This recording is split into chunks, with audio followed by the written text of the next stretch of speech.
បាទសម្រាប់បងប្អូនដែលស្រឡាញ់ Honda Space បងប្អូនណាបាទចង់បញ្ជាក់បងប្អូនថា Honda Space នេះកម្លាំងវា 125cc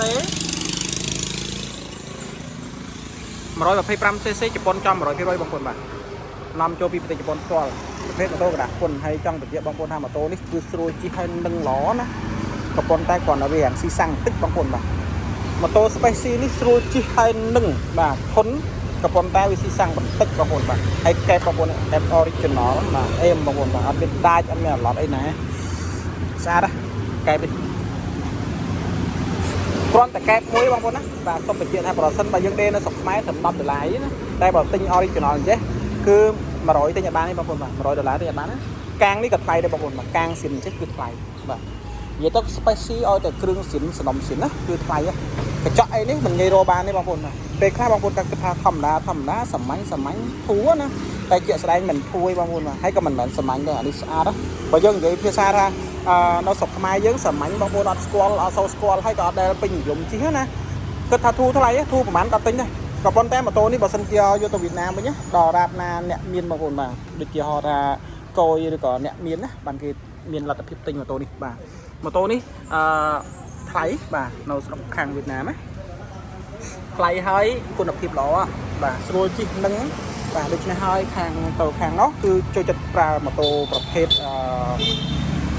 Space បងប្អូនបាទ Space នេះគឺគេពេញនិយម Space Freeway បាទភាគច្រើនទិញពីជប៉ុនទៅតែម្ដងបងប្អូនណាបាទកំងពីខ្មែរពីជប៉ុនទៅហើយបានយកពីខ្មែរទៅបាទយកពីខ្មែរទៅប្រទេសវៀតណាមហើយចង់បញ្ជាក់បងប្អូនថាម៉ូតូនេះស្អាតណាស់នេះរៀបចំជូនភីវបាទបងប្អូនមើលបាទកន្លះហើយមកអេមអានេះអត់មានលាងមេលាងអីទេបងប្អូនណាបាទមកពីជប៉ុនតែម្ដងគ្រឿងដៃជើងអីស៊ីនទាំងអស់សំណុំអត់មានបាញ់អត់មានជុះទេមកពីងាយតែម្ដងបាទសម្រាប់បងប្អូនស្រឡាញ់ប្រភេទម៉ូតូនេះបាទខ្ញុំមាន 3-4 គ្រឿងទៀតបងប្អូនណាបាទដូចជាមាន 4 គ្រឿងទៀតនៅក្នុងស្តុកអញ្ចឹងបងប្អូនអាចតាក់ទងបានបងប្អូនមើលជួយនៅអេមណាគីឡូអានេះយ៉ាងច្រើនបាទនៅមានមួយគ្រឿងទៀតពណ៌សគីឡូតែ 9,000 គីឡូឯងបងប្អូនបាទពណ៌សគីឡូតែ 9,000 គីឡូឯងបាទហើយតម្លៃធូរថ្លៃបងប្អូនណាបាទតម្លៃតែ800ទេពណ៌សបាទអានេះតម្លៃ850ហើយភ្ញៀវគាត់យកហើយគាត់នៅខាងនេះបាទក៏ប៉ុន្តែចង់បញ្ជាក់បងប្អូនថាចង់បានប្រភេទ Honda Space បាទរៀបចំមកស្អាតជូនបងប្អូនបាទរៀបចំដូចអញ្ចឹងបងប្អូនណាបាទរៀបចំទី1គឺយើងមានកញ្ចក់បាទមានអាគុយបាទដេឆេះហើយ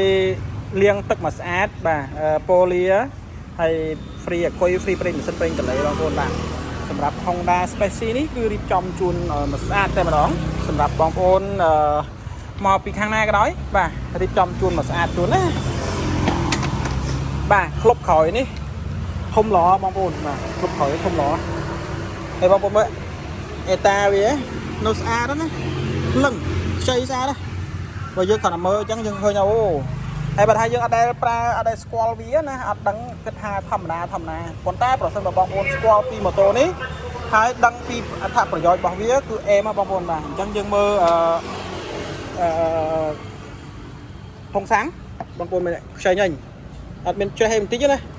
បាទអត់មានច្រេះឯបន្តិចទេមើលនេះបងប្អូនមើលភ្លឹងបាទហើយនៅក្នុងនេះគឺយើងដាក់អីវ៉ាន់បានច្រើនក្លុបវាណាបាទខ្ញុំឃើញអានេះចោលមួយខ្ញុំគិតថាអានេះប្រហែលជាមានកន្លែងអីមួយដូចជាសេរីអីហើយបាទអញ្ចឹងអានេះសម្រាប់ជាងតែខ្ញុំអត់ដឹងទេខ្ញុំដឹងថាកន្លែងហ្នឹងកន្លែងសេរីអីមួយហើយបាទ Honda Space ប្រភេទម៉ូតូกระดาษពុនបងប្អូនបាទសុទ្ធតែមានពុនទាំងអស់បងប្អូនណាបាទកុំថាឡើយ Space បាទសូម្បីតែម៉ូតូអីក៏មានពុនដែរបងប្អូនបាទកន្លែងឃ្លាំងខ្ញុំចង់បញ្ជាក់ថាបងពុនទាំងអស់បាទ Chinory កូនម៉ូតូក៏ដោយក៏បងពុនដែរបងប្អូនណាបាទកូនម៉ូតូក៏បងពុនដែរអញ្ចឹងបងប្អូននៅពេលដែលត្រូវការម៉ូតូនាំចូលពីប្រទេសជប៉ុនផ្ទាល់នៅឃ្លាំង Sakura គឺតែងតែមានម៉ូតូជាច្រើនគ្រប់ប្រភេទហើយម៉ូតូសុទ្ធតែមានក្រាស់ពុនបាទអានេះខ្ញុំធ្លាប់ជិះម្ដងបាទស៊ីសាំងបន្តិចក៏ប៉ុន្តែនឹងល្អ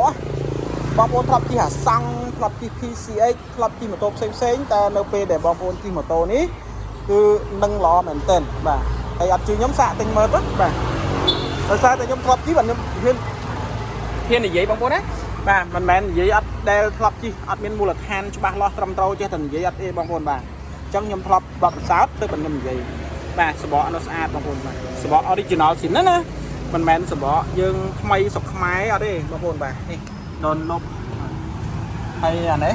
ប្រឡាក់អីនេះខ្ញុំអត់បានលាងទឹកអីទេបើសិនបើលាងទឹកវាលាងមេឬអីគឺខ្ចីស្អាតដែរបងប្អូនបាទអានេះខ្ញុំទៅងនៅសំណុំស៊ីនពីគេមកអញ្ចឹងបងប្អូនបាទ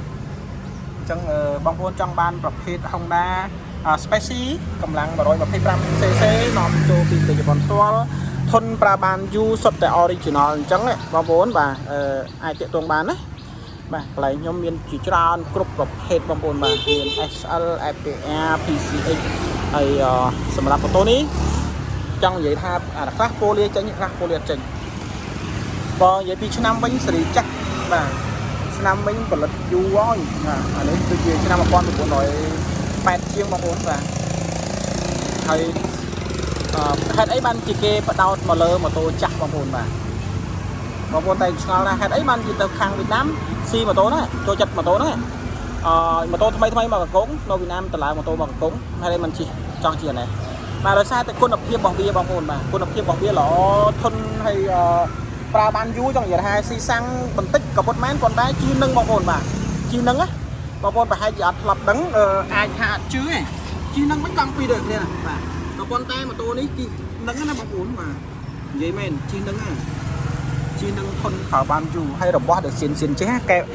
សបកស៊ីនចេះបាទมันងាយទៅណាទេมันងាយទៅណាទេនេះសបកបងប្អូនម៉ាអេមហើយនៅមានជាច្រើនគ្រឿងទៀតបងប្អូនណាបាទបងប្អូនចាប់អារម្មណ៍ចង់បានប្រភេទ Honda Space នេះបាទតាក់ទងមកផ្ទាល់បានបាទតាក់ទងតាមលេខទូរស័ព្ទបានហើយម៉ូតូជាច្រើនសុទ្ធតែនាំពីប្រព័ន្ធផ្ទាល់សុំកុំថាឡើយខាងវៀតណាមសុំបីតែខ្ញុំក៏ខ្ញុំចាប់អារម្មណ៍ដែរដោយសារតែវារៀងវាបើយើងនិយាយទៅមួយយ៉ាងម្នាក់ឯងបងប្អូនណាបាទមកយើងមើលរៀងវាមើលរៀងវាមួយយ៉ាងម្នាក់មិនអន់ទេក៏មិនស្អាតប្រហែលដែរតែគាត់ថាបងខ្ញុំចូលចិត្តរៀងវាហើយស្រួលជិះមែនតើចង់បញ្ជាក់បងប្អូនថាស្រួលជិះនឹងមិនថាជិះអត់ដួលទេក៏ប៉ុន្តែយើងជិះនៅពេលដែលយើងជិះទៅវាចំហរបស់វាដូចមានអីការពារវាធ្វើលំនឹងរបស់វាល្អនឹងស្រួលអញ្ចឹងណាខ្ញុំភ្ញាក់ដល់បងប្អូនណាពេលដែលខ្ញុំជិះខ្លួនឯងបាទខ្ញុំដឹងថាវ៉ាវអានេះស្រួលជិះមែនតើហើយនឹងល្អធ្លាប់តែជិះ piece ម៉ូតូអាសង់ឬក៏សុបកុបអីចឹងណាតែដល់ពេលជិះអានេះនឹងល្អមែនតើអានេះគេដែរខ្ញុំអត់ដែលបានមើលដែរបាទអញ្ចឹងខ្ញុំជួយចិត្តឆ្ងល់ខ្ញុំជួយចិត្តបើកមើលបាទខ្ញុំអត់ចំអានេះបើកទេអញ្ចឹងនេះអូ